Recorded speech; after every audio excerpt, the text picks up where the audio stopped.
ஏன்னா இது புதிது கிடையாது. இதற்கு முன்பு கூட தீர்மானம் நிறைவேற்றினது தான். அது புதிது கிடையாது. அந்த நிறைவேற்றப்பட்ட தீர்மானம் உங்களுக்கு தெரியும். அது ஆளுநர் ஐயா கிட்ட போகும் பொழுது ஆளுநர் அவர்களுக்கு அதில் அதிகாரம் கிடையாது. அது நியாயப்படி அவங்க ஜனாதிபதிக்கு தான் அனுப்பணும். காரணம், அகில இந்தியா முழுவதும் இருக்கக்கூடிய ஒரு பரீட்சை. ஸோ ஜனாதிபதிக்கு தான் அது போகுது. ஏற்கனவே ஜனாதிபதி அவர்களை பொறுத்தவரை Christian medical college Vellore, CMC Vellore, அந்த கேஸ் சுப்ரீம் கோர்ட்டால நிறைவு செய்யப்பட்டிருக்கிறது. அந்த கேஸ்லேயே சுப்ரீம் கோர்ட் ரொம்ப தெளிவாக சொல்லியிருந்தாங்க, நீட் கொண்டு வருவதற்கு மெடிக்கல் கவுன்சில் ஆஃப் இந்தியா அவங்களுக்கு உரிமை இருக்கா? முழுசா இருக்கு. நீட் யாருக்காவது பாதிப்பை ஏற்படுத்துதா? இல்லை. இந்த கேள்விக்கெல்லாம் சுப்ரீம் கோர்ட் பதில் அளிச்சிருந்தாங்க.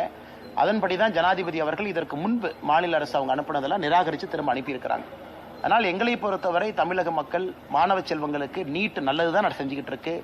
நிறைய மாணவர்கள் நீட் மூலமாக நடுத்தர குடும்பத்தை சார்ந்தவங்க, பின்தங்கிய வகுப்புலேருந்து வர்றவங்கெல்லாம் நீட் மூலமாக அரசு மருத்துவக் கல்லூரிக்கு போயிட்டு இருக்கிறாங்க. அதை நம்ம பார்த்துட்டு தான் இருக்கோம்.